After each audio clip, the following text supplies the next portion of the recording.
Hello, this is my first time sat down in front of a camera for quite a while, and we're going to do a quite large unboxing. It's a quadruple unboxing, so I've got, and I think that these are all June books and boxes, but I could be wrong on that, so I'll let you know as we go. The first one I have, I think, is the June adult fairyloot book. Oh no, this is July. Oh well. So the July adult fairyloot book is Immortal Longings by Chloe Gong. This is the cover. I think it's a slight colour change, but I'm not sure. We have lovely stencil sprayed edges and artwork on the case, artwork on the end papers, a reversible dust jacket, and I believe that it is also printed signature, I think. I can't ever really tell, but I'm pretty sure that's printed. I can't feel any pen indentation, so I'm guessing. So that's the July adult fairyloot book. I think actually I didn't get the June one, so maybe that's why I don't have that to show you. Or was it Shanghai Immortal? It might have been Shanghai Immortal, which I have here. Yes, the June adult fairyloot was Shanghai Immortal by A.Y. Chow. Chow. We also have stenciled edges here. It's the back. Nothing on the reverse of the dust jacket, but there is some lovely foiling on the naked. And then we have artwork on the end papers and a printed signature, which is very cute actually. So those are the adult fairyloot books that I have to show you, and then I have these definitely are the June YA box for fairyloot and the June box for illumicrate, I believe. So we'll start with fairyloot since we're still on that theme. Oh, this is the July box. I skipped the June.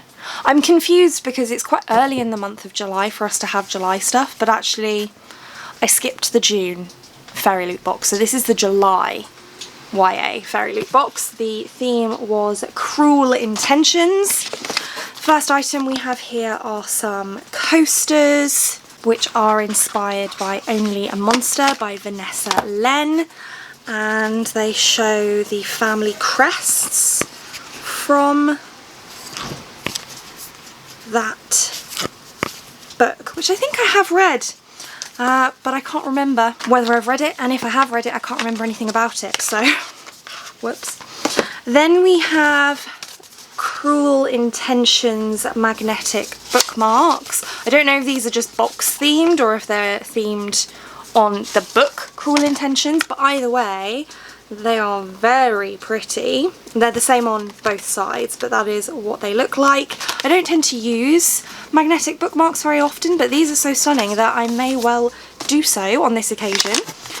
We then have a pin. It's the Nightmare pin, which looks like so and is inspired by One Dark Window by Rachel Gillig. And then we have some socks which are inspired by The Wicker King by Kay Ancrum, which I read a number of years ago, and it's quite dark but it is very good. I enjoyed that.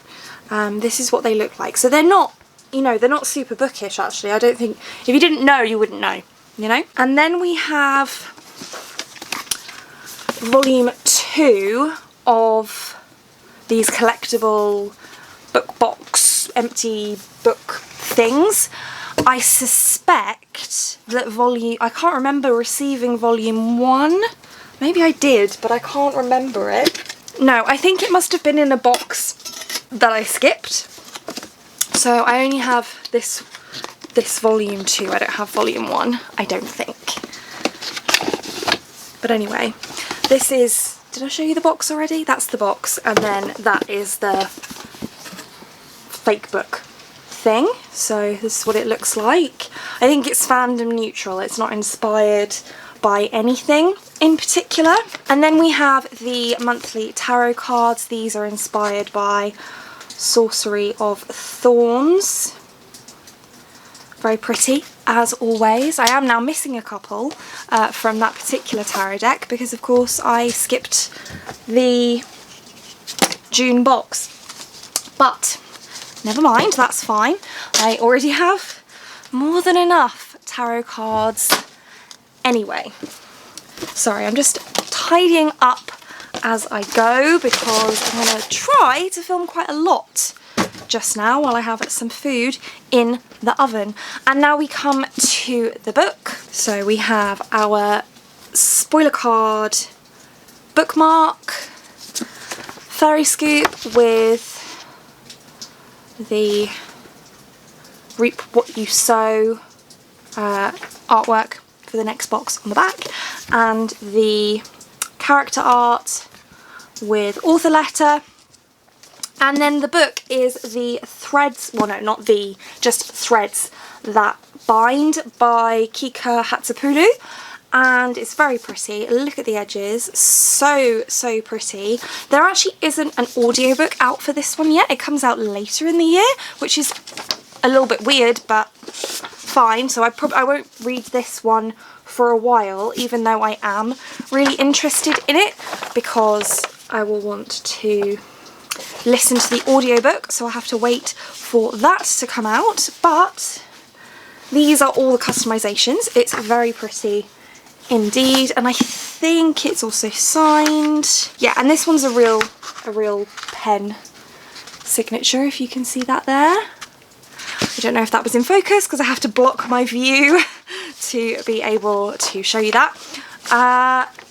And I'll read you the synopsis as usual. There's been quite a lot of press about this one though, so you probably have heard of it. In the city of Alanti, the descendants of the Greek gods live alongside mortals.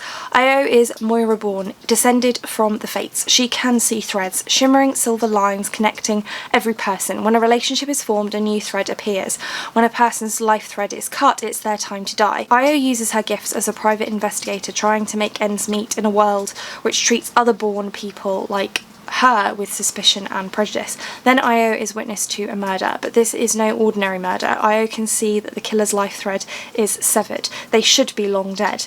More complicated still, there is another witness, Edie, a member of the violent Rossi mob who rule Alanti. And what Io can see immediately, though Edie cannot, is that there is a bright silver fate thread connecting them. This boy is her destiny. Io and Edie are thrown together to solve the case, and as Io grapples with the dark secrets lurking beneath Alanti's surface, she must decide whether to embrace her fate and give in to the feeling growing between herself and Edie, or whether to cut the thread and set him free. So, fantasy, romance vibes. Now we're moving on to illumicrate. Again, I think this is the June box. Yes, this one actually is the June box, so this is June. Night and day. I'm like so far behind the curve on this, but whatever, I'm filming, I've got these boxes, I might as well show you, right? So let's just do that. If you're not interested, I will try to remember to put chapters in the description bar so you can skip around at your heart's content. And so then we have, the first item is a ceramic bowl set, which is, I think this whole box is, yeah, this whole box is fandom neutral, it's just night and day inspired, so no fandoms for me to inform you of. And I'm actually quite glad to get some bowls, because that's one thing that Lee and I seem to run out of the quickest. Not that we really have space for more bowls, but we have need for them, so we'll have to just make the space, I guess. So they're quite small though, these bowls actually, so I don't think you can really tell, but they're smaller than most like cereal bowls or whatever. But this one's the day one, and then this one is the night one. So they're very pretty. I don't think it says if they're dishwasher safe though, which is slightly annoying. Then we have a cushion cover, also day and night themed. So we have night on this side and day on this side, and it's quite a nice sort of almost velvety, but maybe crushed velvet, I don't know. Anyway, it feels very nice. We have a couple of coasters, so these are day and night themed coasters. Again, I should probably hold this one that way round, but they're kind of subtle, you can't really tell. They're a bit of a weird material, but nice anyway. And then we have some night and day shoelace charms, which are really, really pretty, but I will tell you, it is a bit of a pain to put these on, so I'm not sure where these are going to go, but I will figure that out at some point eventually. And then we have the book, which is The Sun and the Void by Gabriela Romero Lacruz, and it looks like so. It's actually quite a lot thicker than I think I thought it would be, but the sprayed edges are lovely. I think that this is not a cover change, it's just the original, but I think that makes sense because this is a book that has been published by illumicrate anyway. I could be wrong on that, but any hoodle, that's what it looks like. I think that the author did the end paper art, which looks like that. It's the same both sides, some foiling on the naked hardback, and it is signed, and I think that might be a printed signature, and then there's also a bound in author letter there as well. And as usual, let me read you the synopsis. Raina is desperate, stuck living on the edges of society. Her only salvation lies in an invention from a grandmother she's never known, but the journey is dangerous and prayer can't always avert disaster. Attacked by creatures that stalk the region, Raina is on the verge of death until her grandmother, a dark sorceress, intervenes. Now dependent on the Donna's magic for her life, Raina will do anything to earn and keep her favour, even the bidding of an ancient god who whispers to her at night. Eva Kesare is unwanted, illegitimate and of mixed heritage. Eva is her family's shame. She tries her best to be perfect and to hide her oddities, but Eva is hiding a secret. Magic calls to her. Eva knows she should fight the temptation. Magic is the sign of the dark god, and using it is punishable by death. Yet it is hard to deny power when it has always been denied to you. Eva is walking a dangerous path, one that gets stranger every day, and in the end she'll become something she never imagined. So yeah, that's that one, and as I say, it's quite a lot longer than I expected. It is around 530-ish pages. So that's that box, and then this next box doesn't have a book in it because it's the Year of the Sanderson box, and it's one of the non-book boxes. You know how this works. I don't know if I've shown you the Secret Project editions yet, but here we have Tress. You've probably seen it already. It's all over the internet, but it's beautiful. These are the end pages, and let me just find one piece of art near the beginning so that we stay spoiler free. There we go. So this is one of the full colour prints, that is Tress herself. So that's Tress, which was the January book, and then we have the Frugal Wizard's Handbook the Frugal Wizard's Handbook for Surviving Medieval England, and looks like so. This one was April's book. This is the end papers at the front. I think they're different at the back, are they? Yeah, different at the back. And let's find an illustration here. Well, I'll show you actually just the cover.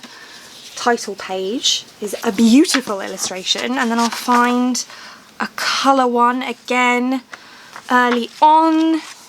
There we go. There you are. Again, you've probably seen these online already anyway, but since we're here, I might as well show you these. My copy of Yumi is on its way to me right now, so I'm super excited to get that one. I think it's going to be the most stunning edition so far. I'd say that that's my note, really, about the Year of the Sanderson, is that the books themselves and the boxes have been getting better and better as the year goes on. Okay, so this was the Cell box, so the planet Cell, which is the world that Elantris and Emperor's Soul are set on. So we have these Aeon magnets, and you can't tell really in the camera, but these actually do glow in the dark. You can kind of see slightly that they're green. I don't know. You just have to believe me, they glow in the dark. It's very cool. And then we have a rubber stamp, which is an ink seal inspired by the Emperor's Soul, and hopefully, there we go. So that's what the ink seal looks like. And there is also a wax seal kit, which is very, very nice. It's come with the coloured wax as well. And I will try and get the camera to focus on the actual seal itself for you here. There we go. I think you can see that. This one's a little bit more difficult to show because of course it's a metal stamp, so it's shiny.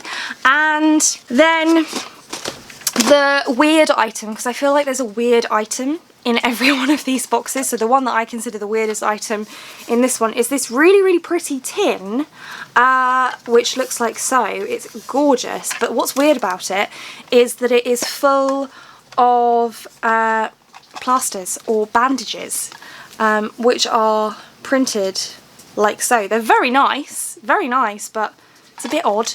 They're in different colours, I think. Yeah, so like these are green, and they have different aeons on them.